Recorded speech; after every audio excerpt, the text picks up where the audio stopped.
Hello everybody, welcome to this year's Transcend program, which is exclusively for interview program of civil services examination.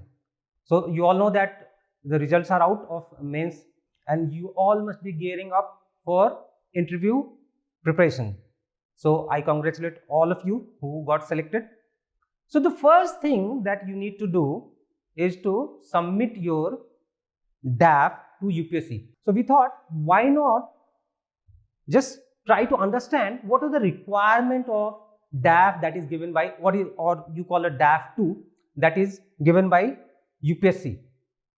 So before I start the program or the video that I am making, I have termed it demystifying DAF. Before that, I would quickly like to tell you what all we are going to cover this year for civil services interview program. So now what all we are going to do? First, we'll be helping you with your DAF filling, and the link is given in the description below.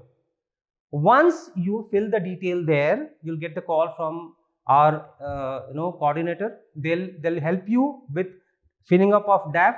Once that is done and you have submitted your DAF to UPSC, what we would do, we would analyze your DAF in detail. We'll create questions for you, related to everything that you have written, your extracurricular activities, the place from where you are, and in case somebody who's working or who has got some work experience, so which kind of questions that can be asked in your interview. So all those detailed DAF analysis would be done at our end, and you would be given questionnaires, some hints, some reading material as well, so that you could prepare well before the interview. Now the second stage would be that once you have gone through that, and in case before the start of the mock or during the mock, we also would be conducting mock.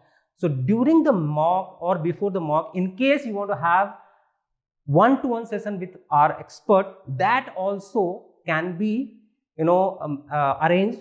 For that also you need to consult the coordinator here in Transcend. The link is that I already mentioned you, that link is given in the description below. Now third stage would be that we would be conducting, like last year, our hugely successful program, that is interview mock programs. There I would be there, and I would also have my colleagues who would be conducting your mocks.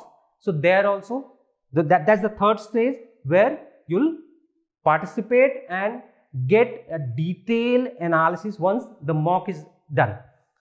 So in all these three steps, the first is what? DAF. We all have got jitters. I still remember in my time also, we were totally clueless what to fill, what not to fill, and there are so many things.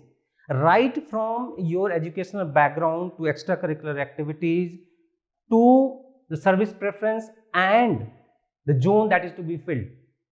There were many questions that were there in our mind. And what we all used to do, we used to just run around here and there to get those details.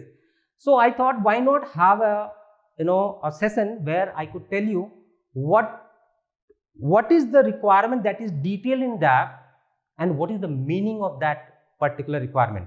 So let's start. So what are the key components of DAF? Point number 4 and 5, DAF II. It's written educational qualifications. You might be finding it quite, easy thing. Whatever you have studied, you have to write. But I'll come to that and I'll show you how silly mistakes can happen. Then at point 7, you have got the most important one where we all get jitters. It is about your extracurricular activities, which is prize, medals and scholarship that you have won, and positions of distinction that you have held in school and colleges, and then other extracurricular activities such as hobbies and all. Then we have got filling up of zones preference, and the important one, service preference. You might be thinking, we know IAS, we want to become IAS, IPS, IFS, IRS. But what about the other services? What are the career progression in other services, including IAS? So we'll try to elaborate, demystify everything. Let's start. But before going into those DAF requirements, I would quickly like to remind you what the gadget says about the requirement of interview, or the that panel expert of UPSC, what do they look into you when you go to those interviews and the panel is there? What do they try to extract out of you? Let's see what they have written. What they say is, interview is intended to assess personal suitability of the candidate by judging his mental caliber. Just note on all those points. Mental caliber. This assessment would not only judge intellectual qualities, but also her social traits and his interest in current affairs. We are not going to discuss in detail about this. That would be a separate video. I would be talking in detail about what if a question is asked, what is the meaning of that question and how it should be interpreted in terms of all the criteria that is given. But I thought that before going to, because these points would be extracted. The first impression about you is formed through your DAF 1 and 2. So before you enter in the room, the panel has got the access of these two DAF. So based on that, they create a picture of you, which kind of candidate is going to come to us. So whether you're including your physical characteristic, like your physique and everything. I would just elaborate how exactly your picture would be formed there. So what are the qualities that is mentioned in gadget? Mental alertness, critical power of assimilation, clear and logical expression, balance of judgment, variety and depth of interest, ability for social cohesion and leadership, and moral integrity. Just note down this point. Now, it further says, interview would be intended to reveal the mental qualities of the candidate. We would not be talking in detail about this. I also have made a video on this. The link would be given in the description. You can go to those videos and understand the meaning of these words in detail. I've discussed in detail. Exclusive video is made on this. So let's get started. First point, extracurricular activities. And what it reads, the exact word is that, please give particulars at university and state level in respect of prize and medal and scholarship, sports or NCC, mind you, sports/NCC. Then positions of distinction leadership held in school, college. And the last one, other extracurricular activities and interests such as hobbies, etc. Now this might be confusing, and you might say that okay, you can write whatever you have done, whatever prizes that you have won, whatever sport that you have played, or whatever position that you have held in your school and colleges. But that's not what UPSC is asking for. Let's try to understand. And how would we understand? When we start reading one by one. The first thing that says, please give particulars at university, state, national level in respect of prize, medal and scholarship. Now, what is the meaning? It asks you to detail those prizes, medal or scholarship that you have won at university or state or national level. It's not just only about school level. So I have seen that where it is written that I have won an essay competition in school. Is it at university, state or national level? No, it is not. So say you're from Hindu college or you are from LSR. Now, in case you have won a competition which is at the Delhi University level, then it will qualify to this level.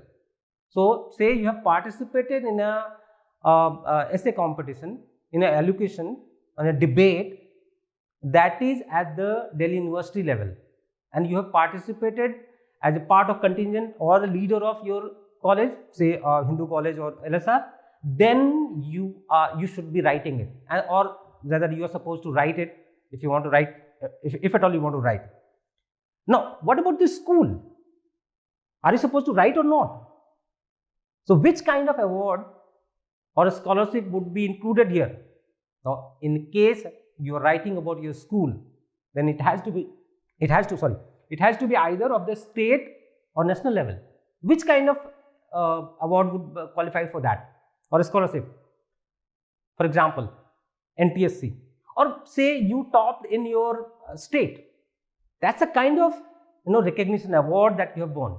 You topped in your CBSE state level, you are a topper. That's a state level thing that you can write, provided you are given some award. Now, the next part, please give particulars at university, state, national level with respect to sports or NCC. Mind you, the word is NCC. I have seen, especially engineers, have written NSO. I have participated in NSO. I have participated in some group activities or something. No, it is not asking for that. For that, you have got a hobby. In case you think that it deems to be called as your hobby. It is exclusively saying sports, NCC, nothing else. There is no other reason is given. So, this is about your physical activity. So, you have to write about that, sports, NCC or something related. But mind you, it should be in sync. That means it is about physical activity. It is about discipline. I will come to that. Why I am saying what is the meaning, why NCC and sports are given, because it's about discipline, it's about energy.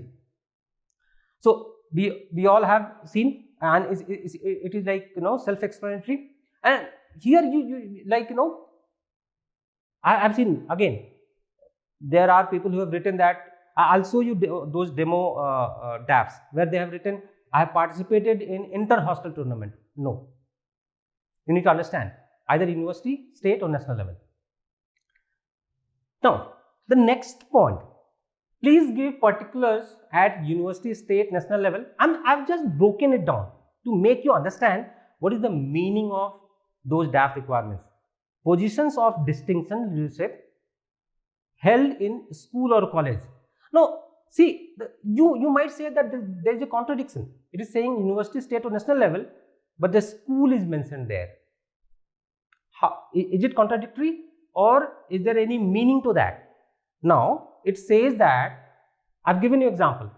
Say you are the president of your college student body, or you are a president of your university, say Delhi University student body president. Now, that position, that is a position of distinction, and that is at the university level. Now, in that capacity, if you participate in inter-university, say competition, any debate or anything, then that position is held, because you're leading your university. That is a position held at the state or national level, depending upon that where exactly you go. Now, what about school? Because it is mentioned school and college. Now, suppose you are a head boy of your school. Now, that would not qualify to be called as position of distinction, although it is at school level, because the main criteria, whether it is recognized at the university or state level or national level. Now try to understand that if as a head boy of your school, if you have participated in, say, a parliament, student parliament at a national level or state level, then that is a position of distinction. Because as a head boy of your school, you participated in that particular congregation or a competition. So we have talked about all those requirements. I hope you're clear about that. You can, if in case you have got questions, you can write those questions in the comment box. We'll be getting back to you. You just give your details. We'll clarify those doubts either through over the phone call, or maybe if possible, we'll write all those answers there in the comment itself. Now, I've seen many candidates over the period of time. They have mentioned playing cricket as hobby, playing cricket as sports also. What is the difference? What is the meaning? I mean, you're saying you've got hobby, and then you're saying that this is the sport that I play also. So what is the differentiation between a hobby and a sports? Can both be the same? Let's try to understand. Now, many people have said that I have a hobby and I have pursued it like a sports also. So there are a couple of questions which runs in everybody's mind. I do not have hobby. But there are many students who have said that the kind of boundary that you have set, in that boundary, I absolutely do not have any hobby, because I did not pursue anything as such as hobby. What should I do? What should I write there? Then I do have a hobby, but I could not pursue those hobbies. Like many students have come there, they have said that, I have got a hobby of painting, but considering the rigor of this examination or my work schedule or job requirements, I could not pursue those things. What should I do? So you need to understand why this hobby thing is required. What is the importance? What UPSC wants to understand?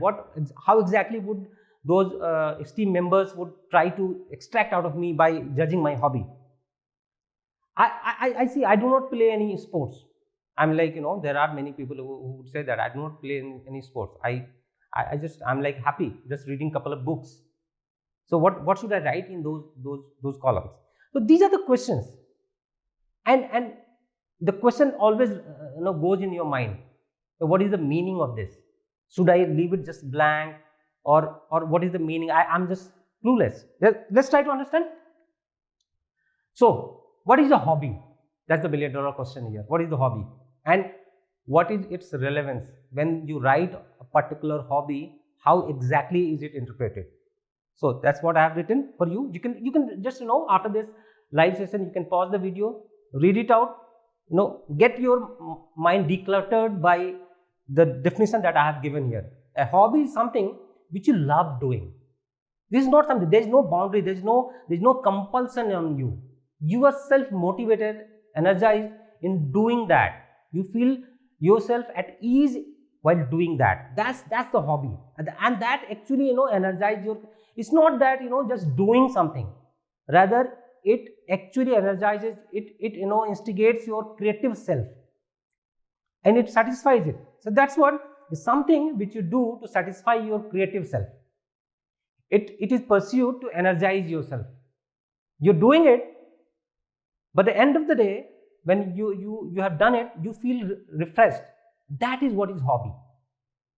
It is something unique for you. This is unique for you because the way you pursue it, and it gels quite well with your personality. As somebody who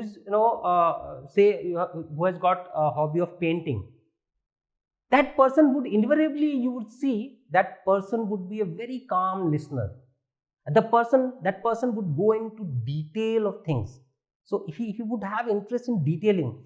That is a part of the personality. It cannot happen that a person is always in hurry and makes mistakes, short-tempered, would be into painting. That needs lots of patience. So that's a part of your personality. That's a unique set of skills that you have that translates into your personality, and that is what is judged there. So in case there is a mismatch, the board would understand that probably you're lying, or you just have written this to make your DAF look glorious. Now, how board is going to evaluate you with your hobby, that I have already written in detail. Through hobby, what exactly are they going to see? But how? So distinct personality traits might get evaluated through your hobby. You might not at all ask questions. See, the way I've said, you might not be asked any question. But just by reading that you have got a hobby of painting, they would start noticing your, they might ask questions where, details would be asked. I mean, detailing something, painting a picture about a particular case study might be, given to you to evaluate and to give your views on that. How closely you have gone through those details related to that particular case study.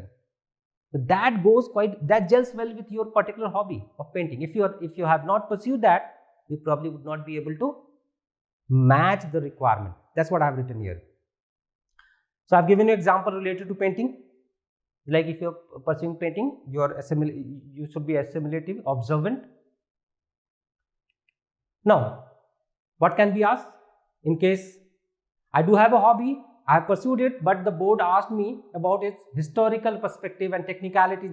See, these are the questions that probably we would be dealing when we would start your DAF analysis.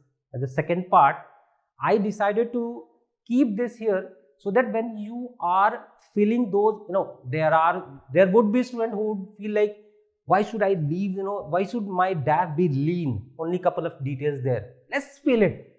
You get tempted. So before you, in case you get tempted in writing so many things, try to understand, it's not just painting. In case your hobby is painting or playing chess, it's not just chess that they would be asking about. They might ask you a historical perspective. And why? Reason I have mentioned here.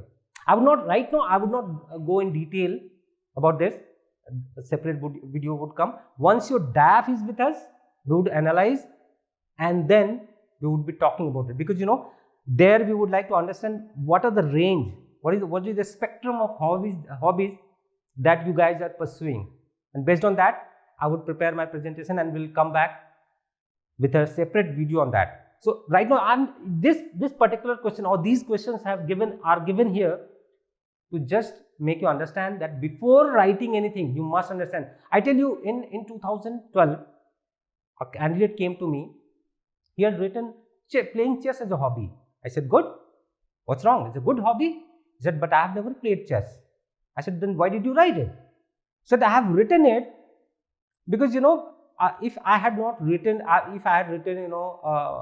pursuing cricket or following cricket or hockey or something, it would not have looked flashy. Now it looks flashy. Right? It looks flashy.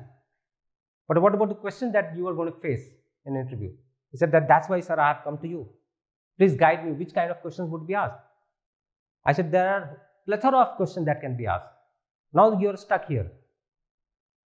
And it's not surprising for me that his interview, which went for 30 minutes, out of that 30 minutes, 15 minutes questions were asked on chess. Who is the current champion? Who is the famous chess? Name 3 famous chess players. Couple of starts, and then he was stuck. He was not at all aware because he had not played. Don't write something which you have not pursued. Your knowledge is already tested. Now here I would like to just give you one important message. Try to understand.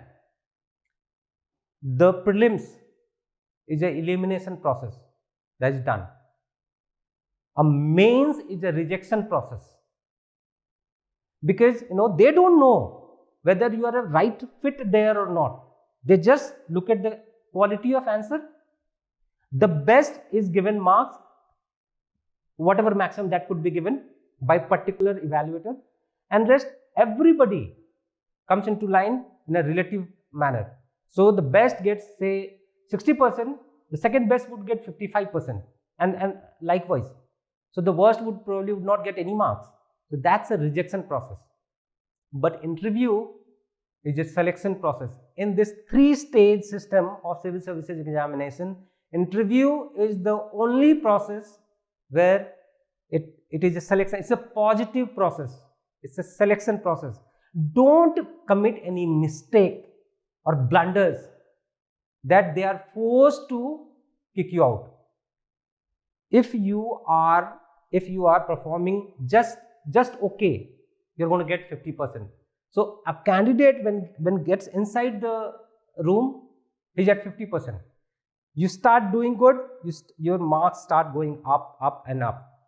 If you start committing mistakes, you have lied there, your marks would start coming down, and then so whosoever gets like 100, 110, 120, they are the one who have committed mistake. If they had not spoken anything, they probably would have got 140. Don't do any kind of mistakes. Don't write those things which you have not done in your life. Don't write those lies in your DAF. Why it becomes problematic? See, you have written all flashy things. So that means you have painted a beautiful picture about you. You have written that you are a cricket captain of your university or the school. You have played football, cricket and hockey and everything. You play badminton. When you go inside the room, you are 90 kg boy. Which kind of impression would they have? They straight away would say, have you ever played? Even if they don't ask you, the impression is there. Because before you're getting into the room, they have got this impression that this guy must be a lean, athletic person. And when they see that the person is overweight with BMI of some 30, they would be like, this guy is bluffing. Don't do that. So these are a couple of questions. I'm not going to discuss in detail about this. You can pause the video, read about it, because we'll be discussing these particular questions in detail in a separate video. But I've just given it here to make you understand the repercussions. Anything wrong that you have written, you'll have to face the repercussions. This is what I was talking about. You have not played anything, and then you have written everything, that you are all-rounder. Now, what is the importance of that distinction leadership position? This shows a lot of things.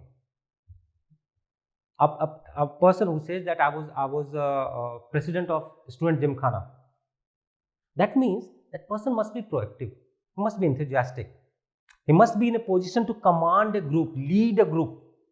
So that's why it says, it shows your proactiveness, your commitment to the cause, because if you are a president or vice president of a student gymkhana body, that means you have got certain duties to perform apart from your regular duties of your studies, of course. So that means you have got commitment and passion for something. You definitely would have to have a good communication skill, because otherwise how exactly would you be able to convince people to vote for you? Because those posts are not elected by, those are given by election. I mean, election is conducted. Then it's about accountability, because some fund is also allocated, and it is at your discretion, at your disposal to spend. It also shows you creativity, innovation, decision making capability, and also how inspiring are you. So these are the parameters. Once the moment you have written about something, so don't write something like I was like mess secretary of my hostel. I mean, you are making fun out of yourself by writing that, because do you think that all those things are covered here? Probably not. And again, those positions are at university level, not the school level. I've already detailed that. In case you are writing about school, and because you're a head boy, did you participate at university or state or national level? You need to keep that in mind. So just I mean, just pause the video, read it. These are the details that you need to go through. And the important point, not giving a serious thought in DAF filling might cause your attempt, and then again a rigorous effort of 1 year. How overall DAF projects you?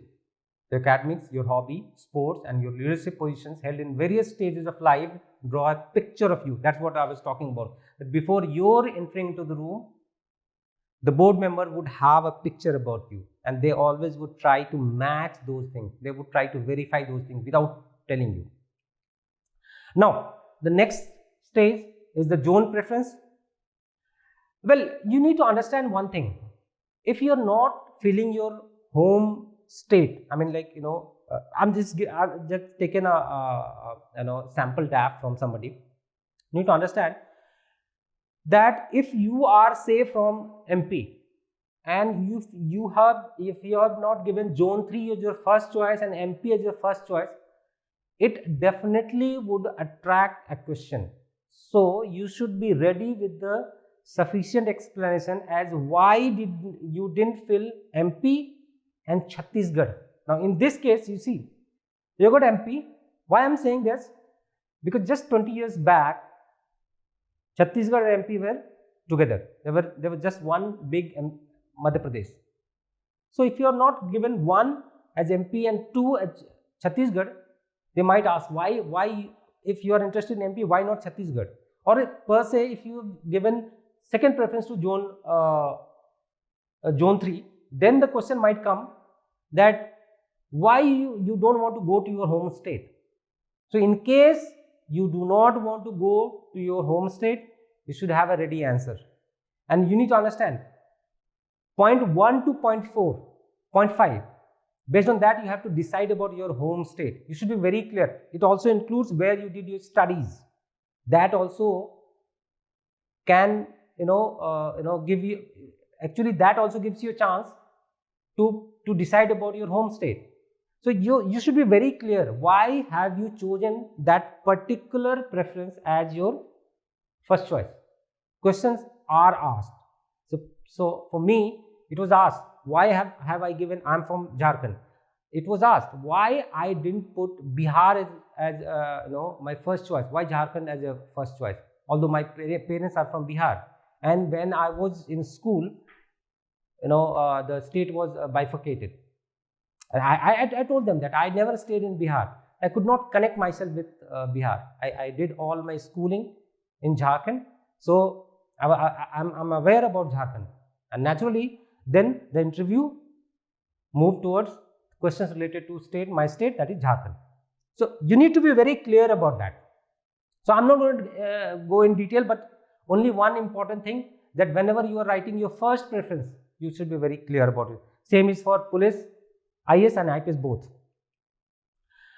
Now comes the most confusing part.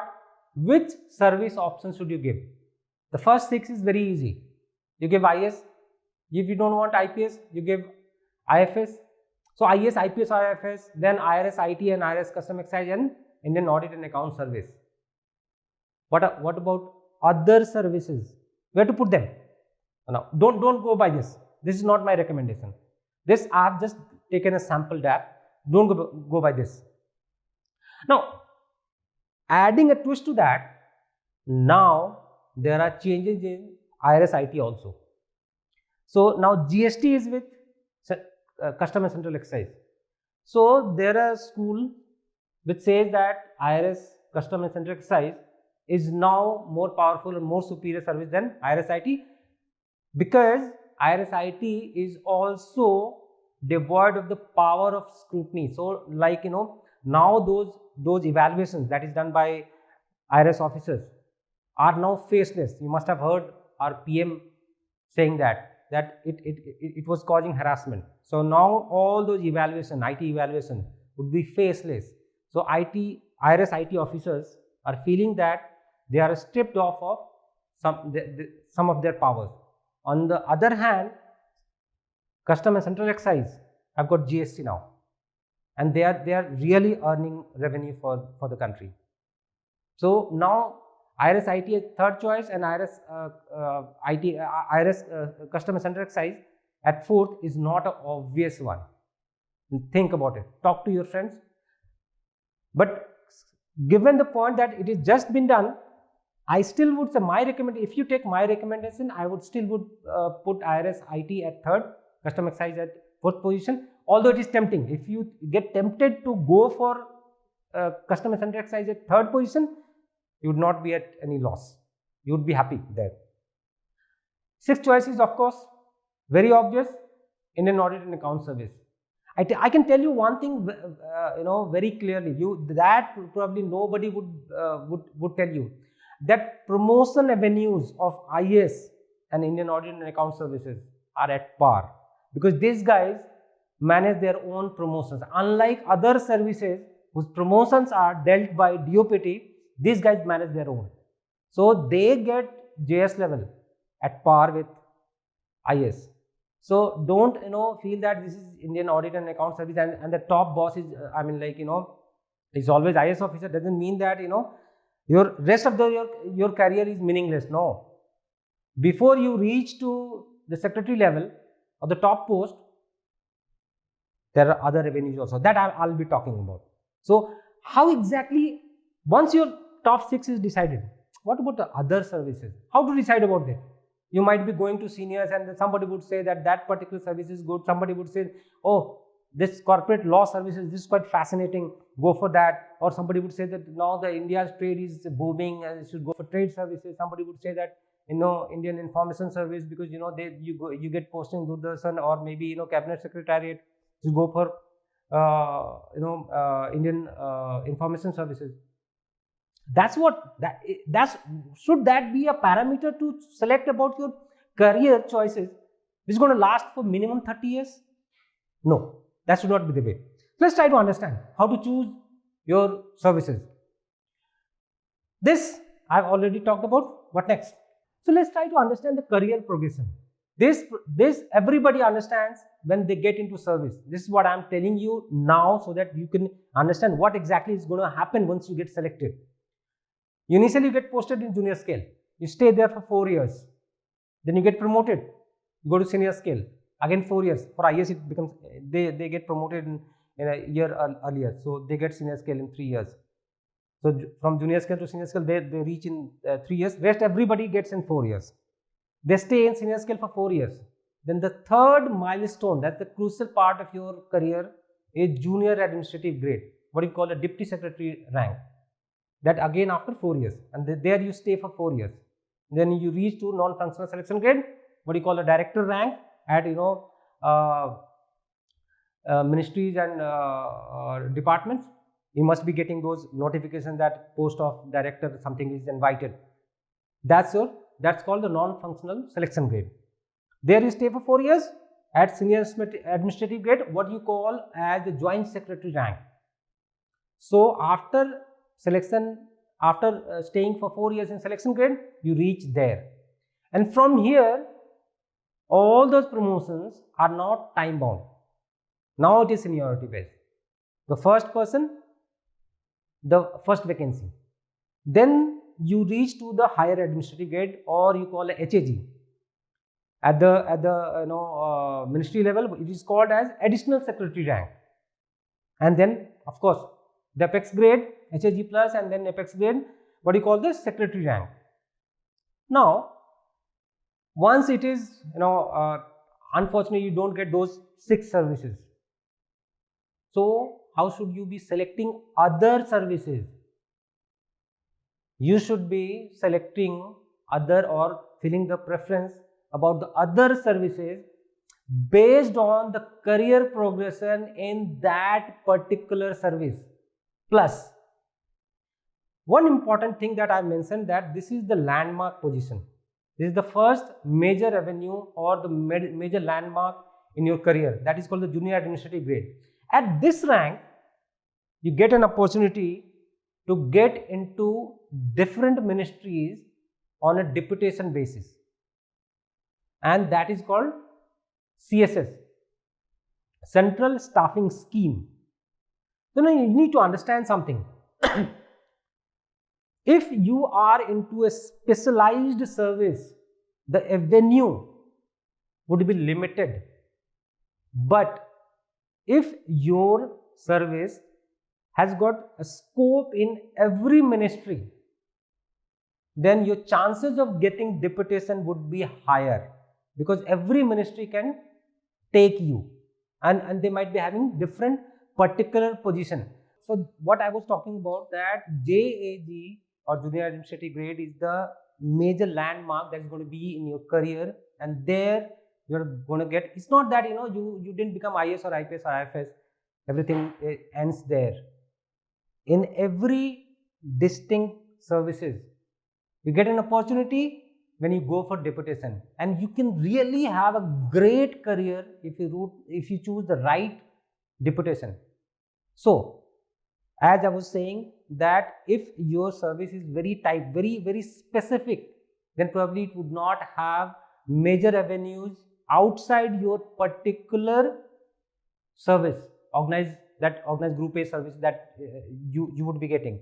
So you need to understand that after 6th number, you need to be very sure that your service is going to have a wide spectrum, like the finance services. So we will be coming to that. So you need to understand that the diversity should be there. So now that the way I said that, you're gonna how exactly would you decide that which particular service has got more diverse opportunity that you are going to that is going to provide to you? Now recently UPSC had issued a notification that invited application from outsiders, from private sector and from PSUs for various posts.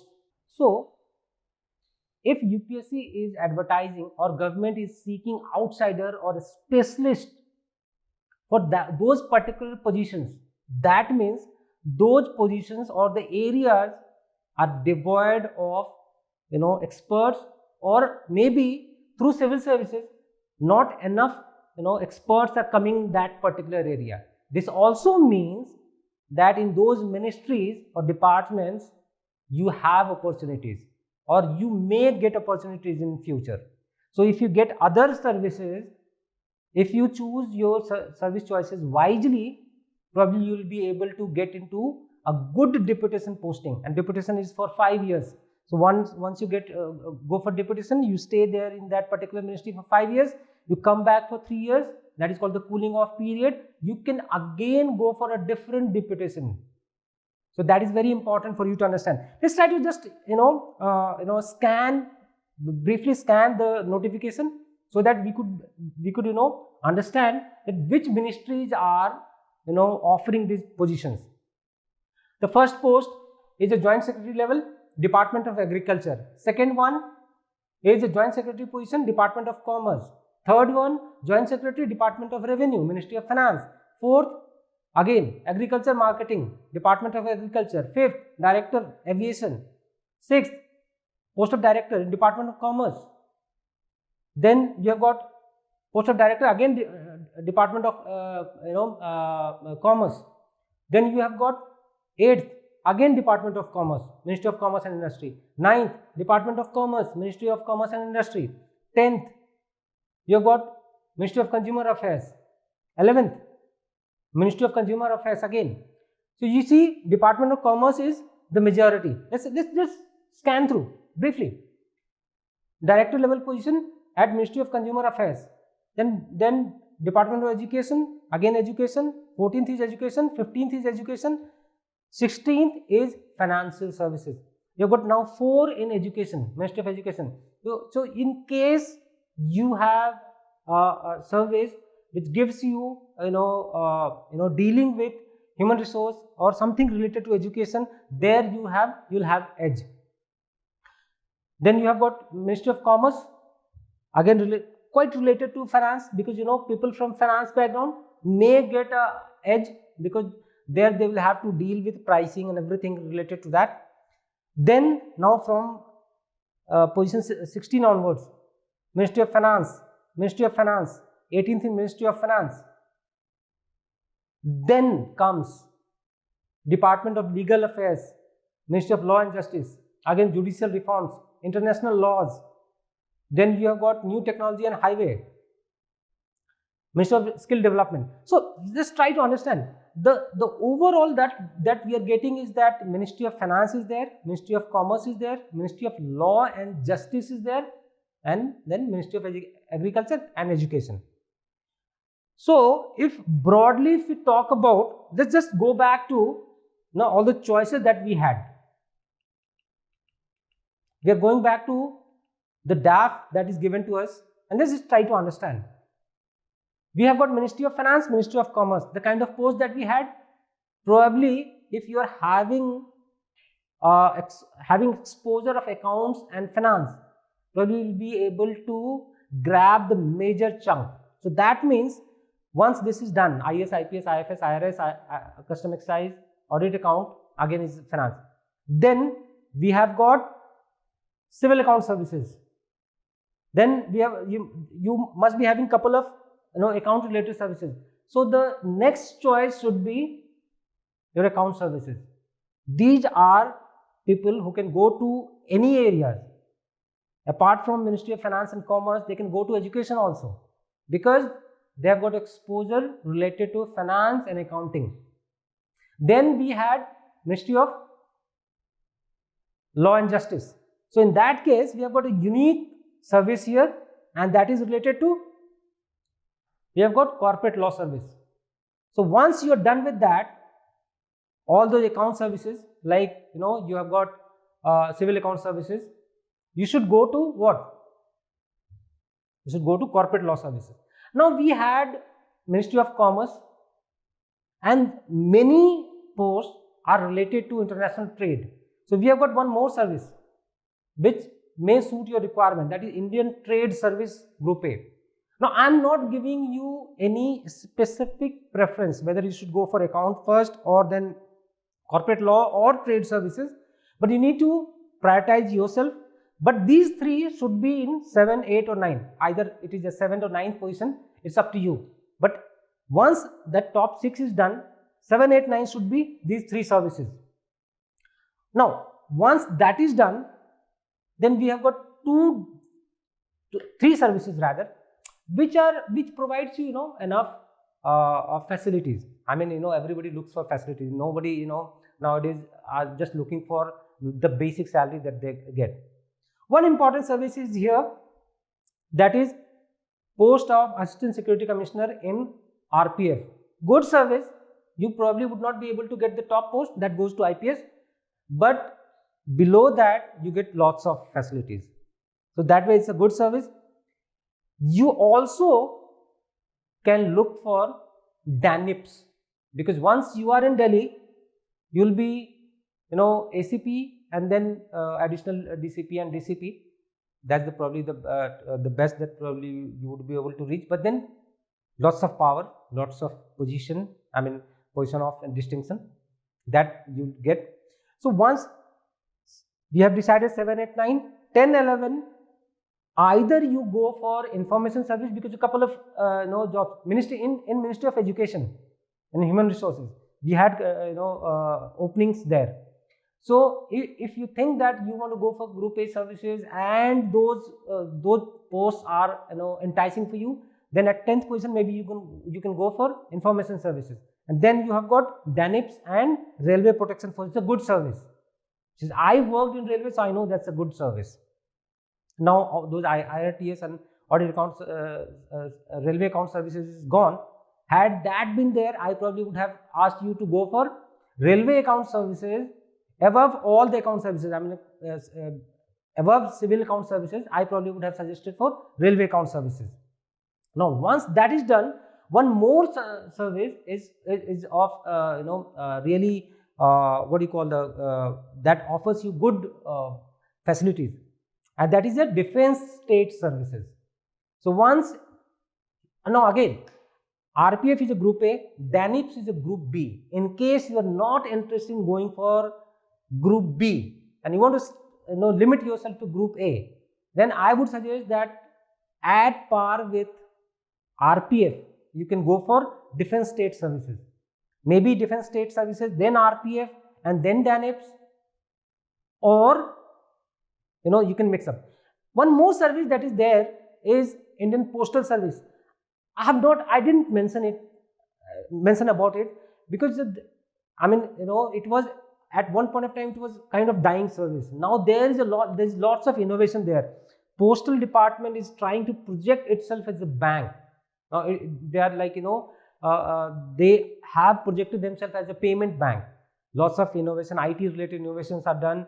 They have come up with life insurance plans, and then rather than just having the traditional passbook type of system, now they have got sourced Infosys, the kind of banking core banking software that ICICI Bank is using. That kind of facility they have sourced from Infosys. So they are innovating, but still I'm not very sure about the future of the service. That's why I didn't talk about it, because mind you, out of these 21 services, this particular government is trying to reduce the number of services. So many services mentioned here probably would be gone in 5 years down the line. So you should always keep this in mind, that the service that you are choosing should last. The kind of service like corporate law service, it should last. Trade services, it should be there. Information services should be there, because now government is talking about curbing the OTT platforms also. Maybe information services would last. I'm not very sure about postal services. That's why I have not mentioned about it anything about it. Although there are many innovations happening there. So kind of I've given you detail. Just Group B services, I would not. In Group B services, the first is of course DANIPS, and then you can go for DANICS, and then you have got other services as well. And you have got Armed Force Headquarters Civil Services Group B. There's a section officer that should go in the end, because section officer rank is a Group B. and that particular, out of all the group B, that should go in the last. DANIPS and DANICS should be the first two if you are considering group B services. So I have detailed everything about it here, and this has been my basis. I mean, like, this is one of the demo. There are a lot many notifications that is issued. I chose the current one to give you a glimpse of the avenues that is available. So if you are saying, if you are in postal service, doesn't mean that everything is done now. Your next 30 years is going to be just dull. No, it's not. Once you are in JAG, you can go for, if you have enhanced your skill, you went for some couple of programs and trainings and maybe some courses. You may go for deputation in a very good ministry, and you have seen how many, more than, 30 different posts are floated in one particular notice. So there are huge opportunities available. Choose your options wisely. So this I have told you. Now, you guys were asking whether you should which services should be put first. I mean, in case you have got confusion about like whether IAS should be there at the first position or IFS or IPS, you need to understand one thing. Out of all these 5-6 services, there is absolutely no doubt that IAS is number one. They are the one who reach to the JS level, Joint Secretary level first. Then comes the number of other services. IPS is a specialized services. There are, there's a murmur that, government is trying to get into IAS. I mean, government is trying to bring private sector experts in IAS also. See, they can bring, but at the ground level, where the charm lies. Everybody wants to become an IAS officer to become a DM. There it will be tough to bring outsiders. So at the places where the charm lies, IAS is number one. In case you're very sure that you don't want to become IAS, then IFS is the only choice then you should go for. The first choice is IFS or IAS. If you're going for IPS, that's a very specific, specialized service. So you should be very sure about that you want to put IFS at the first, IPS at the first position. If you're putting IRS, IT and custom excise at the first position, should have a sufficient reason for that, because they might get a hint or they might get a perception that you probably are interested in some kind of money making or something. Let me put it straight away, that your intentions are to get all those extra services facilities. Not a very good thing to start with. Don't put IRS, IT or custom excise at the first position. And that's my opinion. You can decide about that. So that's my suggestion for you. Now we have completed the whole gamut of this DAF thing, DAF demystifying. Now quickly I would like to complete do's and don'ts. First thing, fill only what is asked for. Don't write everything. I'm going to give you detail. One example, what people have done. Don't blabber. I was mess secretary, I was wing secretary, wing representative. No, don't do those kind of things. Restrain from overdoing or filling whatever comes in your mind. I have seen people, I will show you.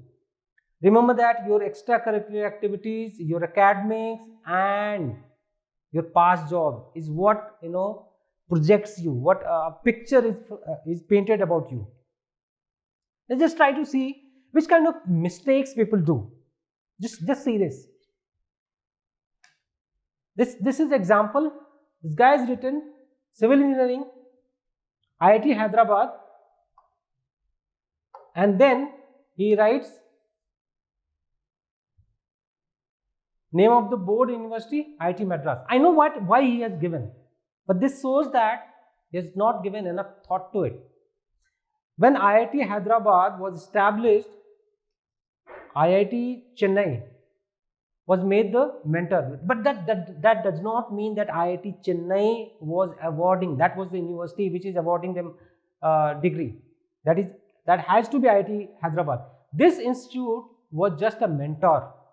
Need to be very, this shows that this particular candidate did not give enough thought to DAF while filling it. Don't commit this kind of mistake. You should be very sure about the name of the board and university where you have studied, right? Now let's go to the next slide. Let's see. This is what I was talking about. See what this person has written. Prize, medal, scholarship. Let's try to see. Third rank, M.Tech. Dr. Ramanujan medal for best outgoing student. NSSCE. I don't know what is this NSSCE. Interzone best actor. English drama. Interzone first prize in English elocution. Right. Now when you're saying interzone first prize in English elocution, have they mentioned anything like interzone? What is the meaning of this interzone? Aren't you supposed to write, if you're writing interzone, is it a state level or national level? What is this interzone? Which interzone? Which kind of impression are you giving about yourself? Gate scholar. Is it a prize? Is it a medal? Is it a scholarship? USS and LSS. What is this LSS? Okay, USS and LSS is scholarship. Aren't you supposed to detail about it? National 4th rank PCMSC. Is it a prize or medal or scholarship? What is this? State 10th rank TSC. Did you get any medal for that? If yes, then it's fine. If not, sports NCC etc. Kung Fu black belt. Individual sports champion at college. Now what is this? Is specifically asking about sports and NCC and related, I mean sports activities. Is it asking about champion, being a champion? Shouldn't it be there? It's a kind of special prize. This person must have got some prize for that because he was individual sports champion. And which sports? This is not written. Captain Venard district under 14. First of all, it doesn't talk about district. If it is a inter-university level, then it's fine. And then, isn't it a distinct position of distinct leadership? Shouldn't this be here rather than being here? College cricket team, under 14 cricket team, college cricket team. What? It's a position, right? It's not playing sports. This guy should have written, he's a Kung Fu black belt. He played cricket. That's it. That's it. This part should have gone there. This part should have come here. That's a distinct position. He was captain. Now let's try to understand what he has written in positions. College Union General Secretary, right? He's asking about university level. And anyways, convener RO 13. What is the meaning of convener? What is this RO? Is it a state level? Shouldn't he be writing convener of RO 13, which is a kind of university level thing? The student convener ALTIUS. I don't know what is this. He is not detailed. Academic Affairs Secretary. I don't know, NITC. And see, just see what I. Hostel Secretary of MH3. Which kind of impression is this candidate giving? Hostel Secretary is talking about distinct. See, just try to understand. When you are writing you were hostel secretary, it shows how small, how short-sighted you are. Which kind of motivation you have. This is you find hostel secretary as your a position that you want to hold. That is what you aspire for. You want to become an IAS officer and you're writing that you are hostel secretary. Well, while it is specifically writing university, state and national level, the hostel secretary is of university level, state level or national level. That shows your aspiration. How small is your aspiration? It really gives a very bad impression about you. And there is no surprise that this guy didn't get marks. Now let's try to understand his hobby. Reading. What? What reading? Reading newspaper, reading novel. If novel, which kind of novel? Fiction, non-fiction. Watching movies. Which kind of movies? Playing cricket. So he plays, the cricket is his hobby also, sports also. But he has not written that playing cricket is his hobby. He is writing that he was captain. Now this particular DAF is the best example of what you should not be doing. And this particular DAF made me, make this presentation and come live to you. So let's go to the next slide. Let's see what else is there. This is the second DAF. I'm not going to detail. See, this guy also has blabbered. Represented university in Jamia National Debate. Is a kind of prize? Is it a medal or a scholarship? Did you win anything there? Award for best performer, cognizance, IIT Roorkee. At what level? Is it the some competition at the IIT Roorkee level, or it is an inter-IIT program which was conducted at IIT Roorkee? Not sure. When the experts there in interview panel would go through these DAFs, they would be like, this guy has absolutely nothing special to talk about. So whatever he did in his life, he has just blabbered here. He has not given enough thought to what is to be written, what is not to be written. See, sports, NSS BNC certificate holder. Isn't it talking about some sports or NCC? Which sports have you played? What did you do in NSS? Position of distinction leadership, organized TEDx, then member student council. Where? Member student council at university level or state level, some group. Vice chairperson of Electronica branch chapter. So this guy has gone down to that level. Now he is not talking about hostel also. He is talking about his electronics branch, electronics branch. So he was a vice chairperson of the branch.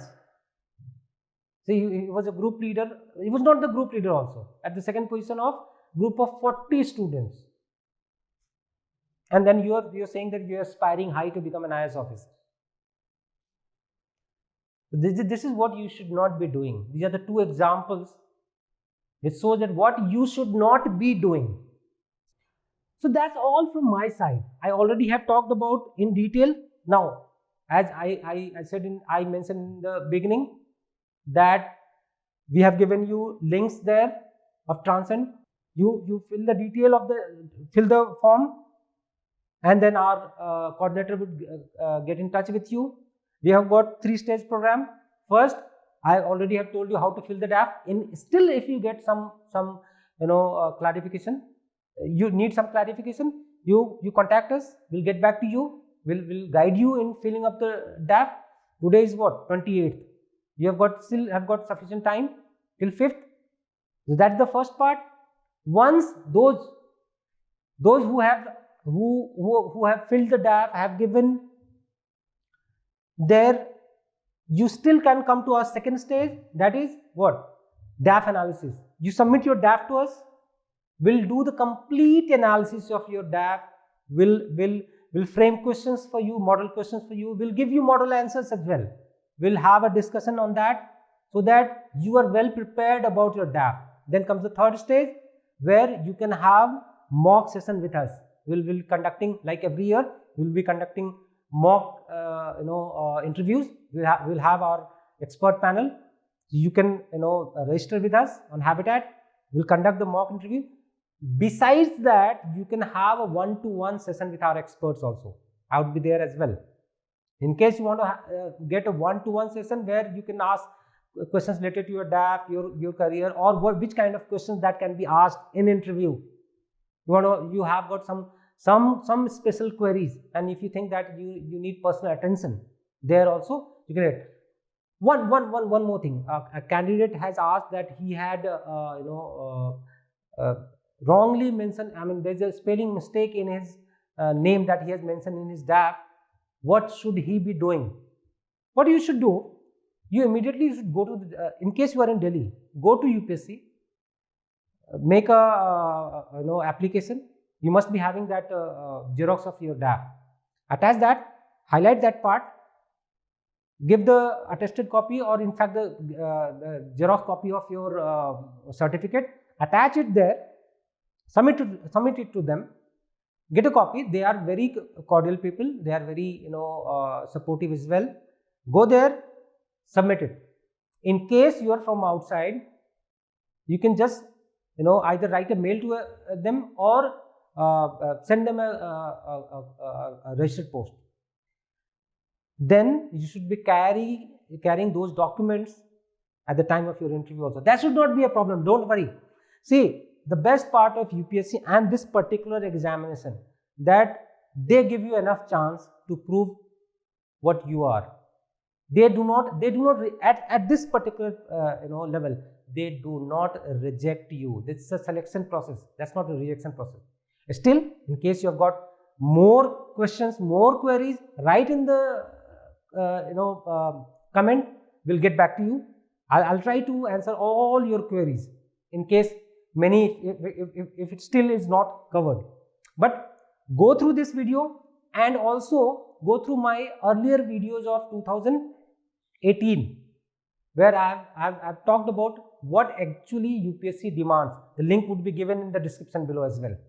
So this is all for this video. I would be coming back with lot many videos related to your interview programs. Which kind of questions can be asked, which way should you be tackling, what are the problems in personalities, or when you answer, you give certain kind of answers, then what is the meaning of that particular answer, or when you say something, what does this mean, how actually does it get translated into the choices. So I'll get back to that.